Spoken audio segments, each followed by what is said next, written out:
रामकृष्ण हरी. आजच्या ब्लॉगची सुरुवात आपण दिवे घाटातून करत आहोत. समोर आपल्याला ऐतिहासिक मस्तानी तलाव दिसतोय आणि संपूर्ण पुण्याचं दर्शन या घाटामधून आपल्याला होतं. पुणे सासवड रस्त्यावर हा दिवे घाट आहे आणि सध्या घाटामध्ये वाहतूक कोंडी होऊ नये म्हणून सर्व घाटाचं रुंदीकरण करण्याचं काम चालू आहे. आषाढी वारीला संत ज्ञानेश्वर महाराजांची पालखी दिवे घाटातून जाते आणि हा सोहळा पाहण्यासाठी या घाटामध्ये लाखो वारकरी येथे एकत्र जमतात. इथे खाजगी विठ्ठल पार्क आहे. तिथे विठ्ठलाची सुंदर अशी भव्य मूर्ती आहे. इथे आपल्याकडून ₹50 पार्किंग घेतले जाते. दिवे घाट चढून आल्यानंतर संत ज्ञानेश्वरांची पालखी येथे विसाव्यासाठी थांबते. येथून पंढरपूर आहे 183 किलोमीटर.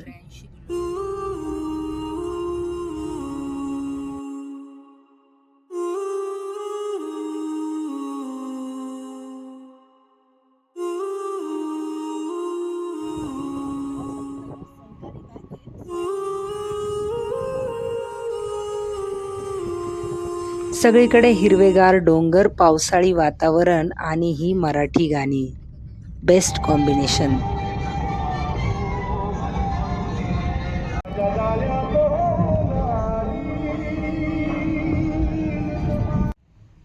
पुरंदर तालुक्यातील परिंचे इथलं हे रयत शिक्षण संस्थेचं हायस्कूल. इथे आमच्या सरांची इयत्ता 10वीला प्रशिक्षण वर्गासाठी निवड झाली होती आणि इथे आलं की सरांना तो प्रसंग आठवतो म्हणजे आठवतो. जुन्या आठवणी. आणि आजच्या भटकंतीतलं आपलं पहिलं ठिकाण आलेलं आहे श्रीनाथ म्हस्कोबा देवस्थान.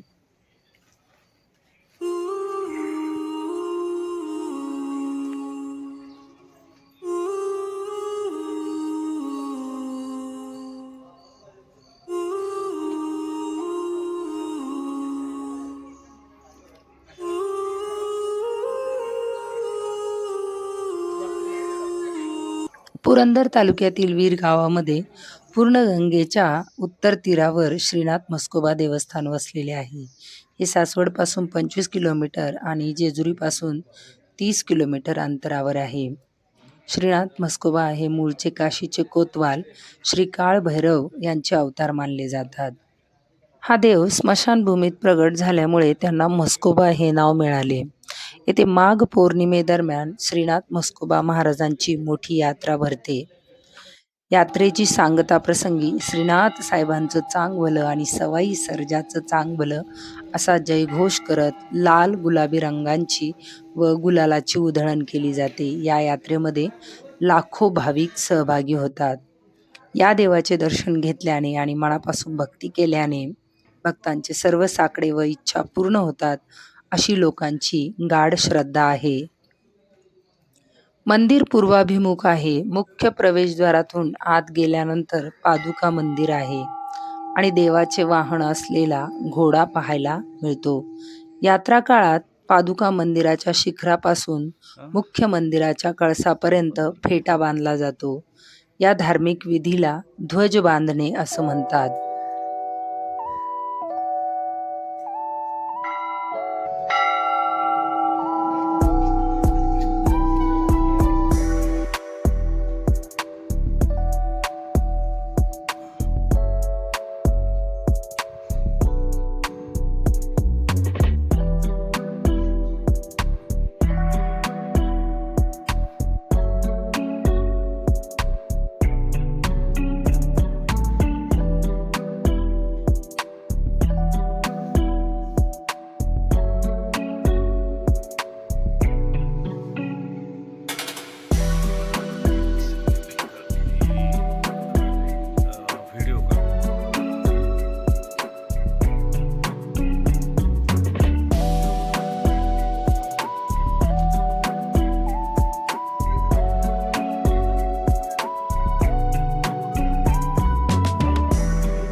वीर देवस्थानमध्ये भक्तांसाठी महाप्रसादाचं सुद्धा दररोज नियोजन असतं.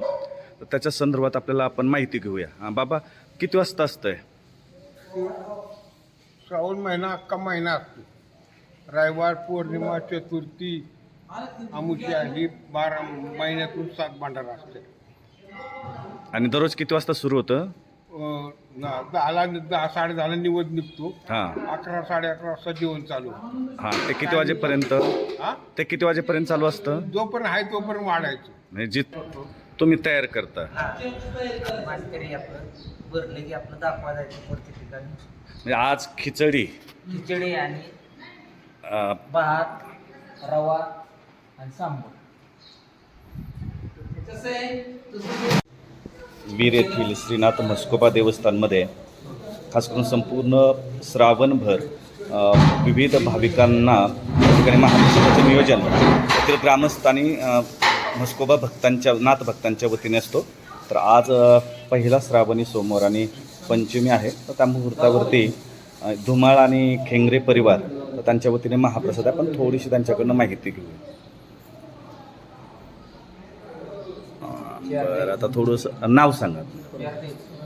श्रीकृष्ण जगताप, राज धुमाळ, उमेश धुमाळ, अमोल धुमाळ, श्रेय धुमाळ, सागर शामराव मोठे. तर तुमच्या ह्या संपूर्ण तुमच्या सगळ्यांच्या वतीनं आज महाप्रसाद आहे. थोडीशी माहिती सांगा, म्हणजे कसं असतं तुमचं हे प्रसादाचं? दर महिन्याच्या श्रावण महिन्यात 8 दिवस हे असतो महाप्रसाद आणि दर आमच्या पौर्णिमेचा असतो दर रविवारी. हे आम्ही 2002 नंबर राहत होते ते आमचा नंबर झाले. तर आज कोणाकोणाकडनं प्रसाद आहे? म्हणजे धुमाळ परिवार, खेंगरे परिवार, मोठे परिवार यांच्याकडून कालपर्यंत 5 यांच्याकडून हा महाप्रसाद आहे. म्हणजे दरवर्षी तुम्ही श्रावण महिन्यातल्या पंचमीला असतं तुमचं. हा महाप्रसाद निवडतो. तर धन्यवाद आणि तुम्हाला शुभेच्छा आजच्या श्रावणाच्या पण आणि पहिल्या श्रावणी सोमवारच्या. महिनाभर हा श्रावण महिन्यातला महिना म्हणजे वेगवेगळ्या परिवारांकडनं हा महाप्रसाद इकडे असतोय. कारण नंबर लावून सुद्धा भेटत नाहीये. मग तुम्ही असं म्हटलात की 2028 सालापर्यंत 2028 सालापर्यंत बुकिंग बुकिंग आहे. तर श्रावणाचं संपूर्ण श्रावणभर आणि रविवारी आणि अमावस्या आणि पौर्णिमेला हा महाप्रसाद असतोय. महाप्रसाद असतो. धन्यवाद.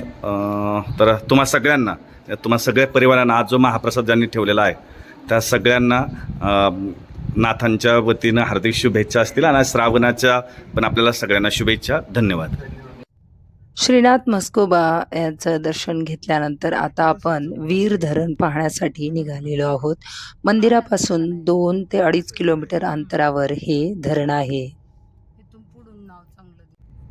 वीर धरण हे नीरा नदीवर बांधलेलं आहे आणि पुणे जिल्ह्यातील पुरंदर तालुका आणि सातारा जिल्ह्यातील खंडाळा तालुक्याच्या सीमेवर हे धरण आहे. धरणाला 9 दरवाजे आहेत आणि सध्या पावसाळ्याचे दिवस असल्यामुळे धरणामध्ये भरपूर मोठ्या प्रमाणात पाण्याचा साठा आहे. या धरणामधून 2 प्रमुख कालवे काढण्यात आलेले आहेत. नीरा डावा कालवा या कालव्याद्वारे पुरंदर, बारामती, इंदापूर तालुक्यामध्ये सिंचन केले जाते व नीरा उजवा कालवा याद्वारे खंडाळा, फलटण, माळशिरस आणि सांगोला या तालुक्यांना पाणी पुरवठा केला जातो. सध्या धरणामध्ये भरपूर पाणी आहे.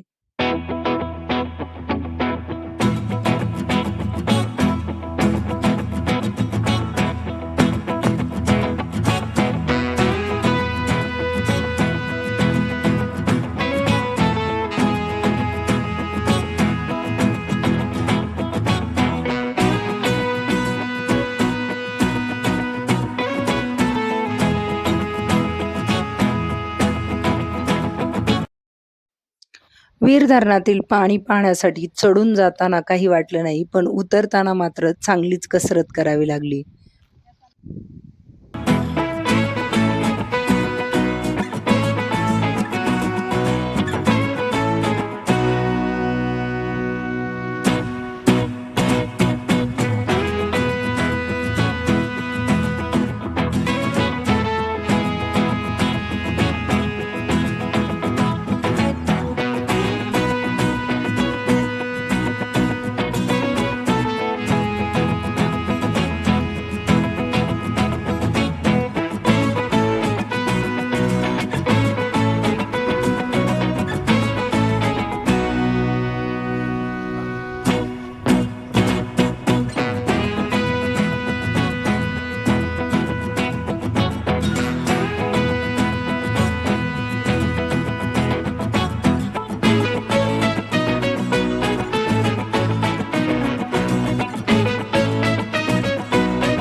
आज श्रावण महिन्यातला पहिला सोमवार आहे, त्यामुळेच आम्ही बारामती तालुक्यात नीरा आणि करा नदीच्या खोऱ्यामध्ये असलेल्या सोमयाचे कारंजे या गावामध्ये श्री क्षेत्र सोमेश्वर मंदिरात दर्शन घेण्यासाठी आलेलो आहोत. हे मंदिर गुजरातच्या सौराष्ट्र भागातील प्रसिद्ध सोरटी सोमनाथ महादेवाचे प्रतिरूप मानले जाते. चारही सोमवारी इथे श्रावण महिन्यात खूप गर्दी असते, मोठी यात्रा भरते. श्रावण महिन्यातल्या सोमवारी इथे भगवान शंकर जिवंत सर्परूपात येऊन दर्शन देतात, अशी गावकऱ्यांची व भाविकांची दृढ श्रद्धा आहे. या चमत्काराला स्थानिक लोकांच्या भाषेमध्ये स्वारी येणे असे म्हणतात. येथील सोमेश्वर महादेव मंदिर अतिशय प्राचीन असून येथील नीलमणी व स्वयंभू लिंग अत्यंत जागृत मानले जाते. श्रावणातला पहिला सोमवार असल्यामुळे मंदिराला सुंदर अशी फुलांची आकर्षक सजावट केलेली आहे. चला तर आमच्याबरोबर तुम्ही सुद्धा सोमेश्वराचं दर्शन घेऊया. सोमेश्वर मंदिराविषयीची आख्यायिका खूपच प्रसिद्ध आहे. एकेकाळी करंजे नावाच्या गावी मालूबाई नावाची सासरूवाशीण राहत होती. महादू गवळीच्या कुटुंबात राहत असलेली मालूबाई मूळबाल नसल्याने सासू व नंदेच्या जाचातूनही नित्यनेमाने पूजा अर्चा करत असे. एके दिवशी दारात आलेल्या साधूने तिला शिवोपासनेचा मंत्र दिला. त्यानंतर दिवसभराच्या कामातून वेळ नसल्याने ती रात्री 12 नंतर वालुकामय लिंग बनून महादेवाची पूजा करू लागली. 12 वर्षानंतर शंकर भगवान तिला प्रसन्न झाले व तू सौराष्ट्रात येऊन पूजा कर असे तिला स्वप्नात सांगितले. मात्र मी संसारी स्त्री आहे, मला ते शक्य होणार नाही असे सांगितल्याने सौराष्ट्रातील महादेवांनी तिला मध्यरात्री सौराष्ट्रात येण्यास विमान पाठवले. दररोज मध्यरात्री ती सौराष्ट्रात जाऊन पूजा करून परत येऊ लागली. मात्र एके दिवशी तिच्या पतीला तिचा संशय आला. त्याने तिचा पाठलाग केला व विमानात बसून ती कोठे जाते ते पाहण्यासाठी सौराष्ट्रात गेला. तिच्यासाठी मंदिराचे दरवाजे उघडले गेले. गावात महादू गायब झाल्याची चर्चा सुरू झाली व मालूनेच त्याला गायब केले असा आळ तिच्यावर घेतला गेला. मग महादेवांनी तिला स्वप्नात जाऊन तू सौराष्ट्रात येण्याची गरज नाही, मी तुला सर्परूपाने गायीच्या कासेला पिताना दिसेल, त्यावेळी तू माझे दर्शन कर असे सांगितले. मात्र मालू हे स्वप्न विसरली. खोमणे आडनावाच्या गुराख्याला सर्प दिसला व त्याने कुऱ्हाडीचा घाव घातला. मालूच्या हे लक्षात आले. तिने महादेवाची माफी मागितली. त्यानंतर महादेवांनी मी लिंग रूपात प्रगट होईल असे स्वप्नात सांगितले. इकडे महादू गवळी परत न आल्याने मालूला जाळण्याची तयारी झाली. मात्र तिने आपले स्वप्न सांगून अखेर इच्छा म्हणून त्या ठिकाणी खोदण्यास सुरुवात केली तर तिथे पाण्याची धार लागली व वालुकामय लिंगही सापडले. दरम्यान महादू गवळी परत आला व ती सौराष्ट्रात पूजा करण्यास गेली होती याची प्रचिती झाली. मालू त्याच ठिकाणी गुप्त झाली. म्हणून मंदिरात जाताना प्रथम मालूबाईचे दर्शन घेतले जाते. तसेच जिथे पाण्याची धार निघाली ती विहीर तीर्थाची विहीर म्हणून मानली जाते. आजही तेथे खरे खोटेची शपथ घेतली जाते. दर श्रावणात 3ऱ्या सोमवारी निघणाऱ्या पालखीमध्ये कुऱ्हाडीचा वार करणाऱ्या खोमण्याला पहिले सोमनाथाचे दर्शन झाले म्हणून खोमणे आडनावाच्या गुराख्याला दर्शनाचा मान दिला जातो. सोमेश्वर इथले मंदिर इतर मंदिरासारखेच साधे दिसत असले तरी स्वतःचं असं वैशिष्ट्य जपून आहे. श्रावण महिना इतरांसारखाच इथेही खूप महत्त्वाचा आहे. त्यामुळे इथे खूप मोठी यात्रा भरते. सोमेश्वराच्या दर्शनासाठी येणाऱ्या भाविक भक्तांसाठी इथे दिवसभर खिचडीचे वाटप केले जाते. आम्ही सुद्धा इथे थोडा प्रसाद ग्रहण केला व आता परतीच्या प्रवासाला सुरुवात करणार आहोत. तुम्हालाही वेळ मिळाला तर श्रावण महिन्यात नक्की सोमेश्वराला भेट द्या. ओम नमः शिवाय. मराठी चित्रपटसृष्टीमध्ये सतीचं वाण हा चित्रपट सोमेश्वर देवस्थानवर आधारित आहे आणि तो चित्रपट प्रदर्शित झाल्यापासून हे मंदिर जास्तच नावारूपाला आलेलं आहे. तुम्ही सुद्धा नक्की या मंदिराला भेट द्या. धन्यवाद. जय